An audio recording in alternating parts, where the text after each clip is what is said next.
प्रधानमंत्री नरेंद्र मोदी ने लाल किले की प्राचीर से स्वतंत्रता दिवस पर लगातार 13वीं बार राष्ट्र को संबोधित किया।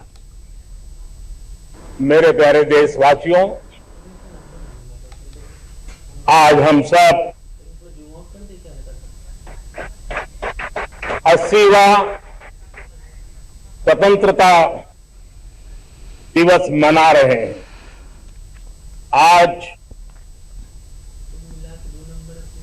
हर दिलों की धड़कन वंदे मातरम के नाद से गूंज रही।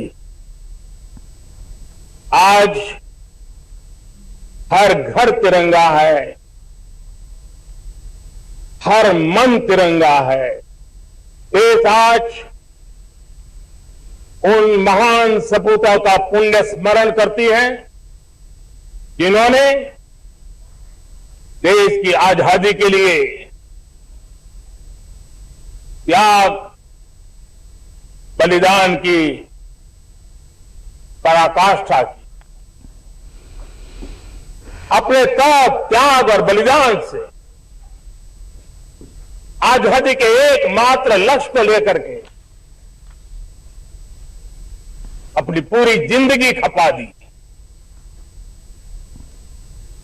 पूज्य बापू समेत सभी स्वातंत्र सेनानियों को बलिदान की महान परंपरा जगाने वाले महान क्रांतिकारियों को आज मैं श्रद्धापूर्वक नमन करता हूं।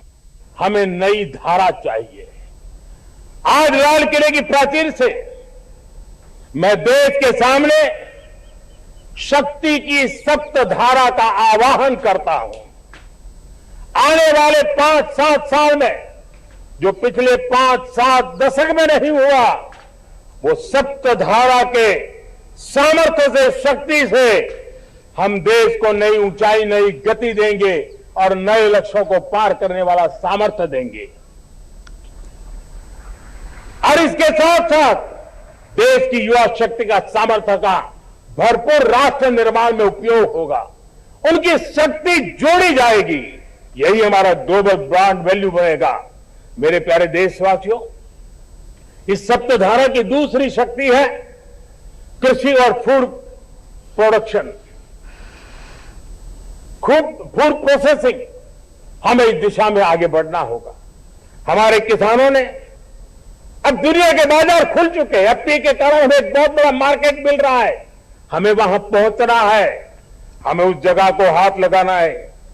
हमें खेत से लेकर हमें एक्सपोर्ट मार्केट की ओर जाना होगा। हमारे पारंपरिक खान पान हो, हमारे मिलेट्स हो, हमारे मसाला हो, हमारे फल हो, फूल हो, क्या कुछ नहीं है हमारे पास, वो ग्लोबल ब्रांड्स बनने चाहिए। हमारे किसान केमिकल फ्री खेती को बल देंगे। दुनिया में इनकी मांग और बढ़ने वाली है और जो ग्लोबल पैरामीटर्स के अंदर हर प्रकार से सिद्ध होने वाले हमारे एग्रो प्रोडक्ट होंगे तो दुनिया में हम आसानी से पहुंच पाएंगे। तो देखिए, अभी आप प्रधानमंत्री नरेंद्र मोदी का संबोधन सुन रहे थे। देखिए, 13वीं बार उन्होंने लाल किले की प्राचीर से तिरंगे को लहराया है। हमारे साथ हमारे संवाददाता विकास सिंह जुड़ चुके हैं। विकास, सबसे पहले आपको स्वतंत्रता दिवस की ढेर सारी शुभकामनाएं। प्रधानमंत्री नरेंद्र मोदी ने 13वीं बार लाल किले की प्राचीर से तिरंगे को लहराया है और सबसे पहले उन्होंने उन वीर सैनिकों को नमन किया जिनकी वजह से आज हमारा जो देश है वो आजाद है। और इसी के साथ उन्होंने शक्ति की सप्तधारा की बात कही है। कहीं ना कहीं विकसित भारत की दिशा में इस बात को उन्होंने सबसे पहले दोहराया। जी बिल्कुल, और सबसे बड़ी बात जो लक्ष्य उन्होंने कहा है, तय कर दिया गया है। अब उस लक्ष्य को पाने की दिशा में काम करने की जरूरत हो। हमारी युवा शक्ति को इसके लिए काम करना होगा, उसे सशक्त करना होगा और देश को आत्मनिर्भर बनाने के लिए प्रयासरत रहना होगा। और इसमें केंद्र सरकार ही नहीं, सभी राज्य सरकारों से उन्होंने आह्वान किया कि हम सब मिलकर देश की प्रगति के लिए काम करें, युवाओं को और सशक्त बनाए। खास तौर से युवा को टैलेंट को और कैसे निखारा जा सकता है, वह किस दिशा में सोच रहा है, उसको आगे बढ़ाने के लिए क्या कुछ किया जा सकता है।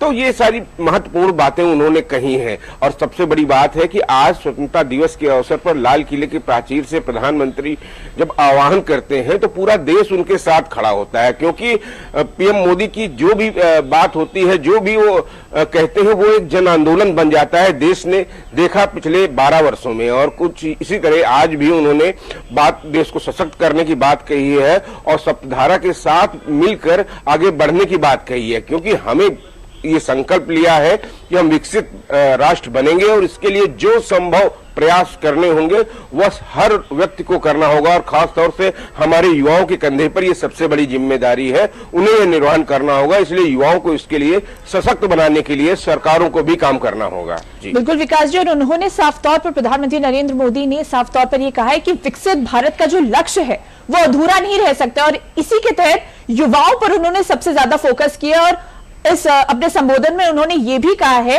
कि युवाओं को फ्री कोचिंग दी जाएगी, तो कहीं ना कहीं युवाओं पर सबसे ज्यादा इस बार फोकस भी रखा गया है। हम हमेशा ही हम देखते हैं कि प्रधानमंत्री नरेंद्र मोदी युवाओं की बात करते हैं, लेकिन इस बार उन्होंने ये भी बात कही है कि विकसित भारत में युवाओं का जो रोल है वो सबसे बढ़ चढ़कर सामने आएगा।